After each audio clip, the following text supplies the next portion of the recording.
Assalamualaikum warahmatullahi wabarakatuh. Selamat pagi anak-anak, apa kabarmu hari ini? Pagi hari ini kita akan belajar subtema 3, bersyukur atas keberagaman. Untuk materi Bahasa Indonesia dan PPKN. Bersyukur atas keberagaman, untuk yang pertama kita akan belajar Bahasa Indonesia. Gagasan pokok dan gagasan pendukung dalam teks lisan. Nah, teks lisan adalah teks yang dibacakan. Gagasan pokok dan gagasan pendukung dalam teks lisan ditemukan dengan cara menyimak. Apa itu menyimak? Menyimak adalah mendengarkan dengan seksama hal yang dibicarakan atau dibacakan. Contoh, salah satu bentuk keragaman di Indonesia yang mampu menarik wisatawan adalah makanan, terutama makanan tradisional. Ini disebut kalimat utama. Wisatawan yang datang ke Indonesia akan dimanjakan dengan makanan tradisional yang tersaji dengan beragam jenis, rasa, hingga bentuk penyajian. Ada beberapa jenis makanan tradisional, mulai dari makanan utama seperti papeda hingga kudapan seperti getuk. Ini adalah kalimat penjelas. Jadi, gagasan pokoknya, makanan Indonesia mampu menarik wisatawan, sedangkan gagasan pendukungnya adalah 1. Makanan tradisional khas daerah dapat memanjakan wisatawan. 2. Makanan tradisional memiliki beragam jenis, rasa, dan penyajian. 3. Jenis makanan tradisional berupa makanan utama hingga kudapan. Gagasan pokok dan gagasan pendukung dalam teks lisan. Permainan tradisional Indonesia mengajarkan kita banyak hal, antara lain kerjasama, kejujuran, dan kekompakan. Nah, sekarang misalnya kamu ingin berlatih di rumah, kamu membaca satu persatu paragraf sebuah teks. Kemudian catatlah informasi penting yang ditemukan. Kemudian buatlah peta pikirannya.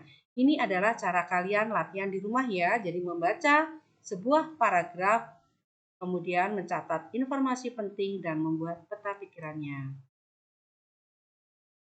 Gagasan pokok dan gagasan pendukung dalam teks lisan yang selanjutnya adalah identifikasi gagasan pokok dan gagasan pendukung dalam teks yang dibacakan. Gagasan pokok dan gagasan pendukung yang sudah teridentifikasi akan mempermudah dalam membuat ringkasan. Membuat ringkasan dari teks lisan. Ringkasan adalah penyajian singkat dari sebuah teks dengan tetap mempertahankan urutan isi teks. Ringkasan berisi uraian singkat tentang isi teks. Ringkasan ditulis berdasarkan peta pikiran yang berisi gagasan pokok dan gagasan pendukung. Belajar memahami melalui sebuah teks. Ringkasan tadi adalah penyajian singkat dari sebuah teks dengan tetap mempertahankan urutan isi teks. Ringkasan berisi uraian singkat tentang isi teks.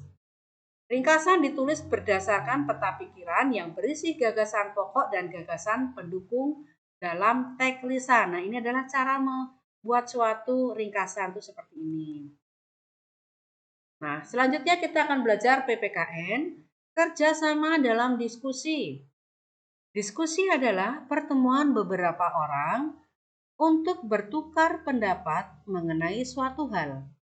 Diskusi merupakan salah satu bentuk kerjasama. Dalam berdiskusi, kita harus menghormati pendapat orang lain. Setiap pendapat memiliki kelebihan dan kekurangan. Saling menghormati perbedaan pendapat. Manfaat saling menghormati pendapat dalam berdiskusi. 1. Terciptanya kerukunan dan kebersamaan. 2. Menambah pengetahuan. 3. Permasalahan akan lebih mudah diselesaikan. 4. Kita akan dihormati orang lain. 5. Menghasilkan kesimpulan yang adil. Selanjutnya, tujuan dan manfaat kerjasama. Suatu pekerjaan kelompok akan cepat selesai jika dilakukan dengan bekerja sama. Tujuan kerjasama adalah mencapai kesepakatan bersama dan menghargai satu dengan yang lain. Manfaat kerjasama. 1. Membuat pekerjaan menjadi lebih mudah. 2. Membuat pekerjaan cepat selesai. 3. Menyelesaikan kesulitan bersama. Yang keempat, meningkatkan persatuan dan kesatuan. Nah, sekarang kita akan belajar keragaman permainan tradisional di Indonesia. Indonesia kaya akan keragaman permainan tradisional. Permainan tradisional ada yang dimainkan secara perorangan dan ada juga yang dimainkan secara kelompok. Contoh permainan tradisional perorangan adalah engklek atau engkling ya. Kemudian ada egrang. Di sini ada bermain gasing. Bermain layang-layang. Nah, ini yang paling sering kalian lakukan ya. Nah, kemudian permainan tradisional berkelompok adalah bantengan. Kemudian ular naga. Dalam permainan kelompok harus bekerja sama agar dapat memenangkan suatu permainan. Sebenarnya masih banyak ya anak-anak contoh permainan baik secara pribadi atau kelompok. Apa manfaatnya memainkan permainan tradisional tersebut? 1. Melestarikan budaya bangsa Indonesia. 2. Berolahraga sambil bermain. Berolahraga menyehatkan tubuh dan bermain membuat hati gembira. 3. Melatih kesabaran, misalnya bermain secara bergantian. 4. Melatih kerjasama dalam bermain secara berkelompok.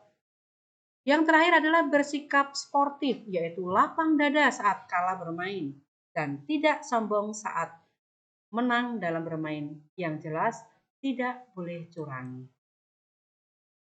Terima kasih. Tetap semangat, jaga selalu kesehatanmu, jangan lupa tetap patuhi protokol kesehatan. Pakai masker, jaga jarak, dan selalu cuci tangan pakai sabun. Wassalamualaikum warahmatullahi wabarakatuh.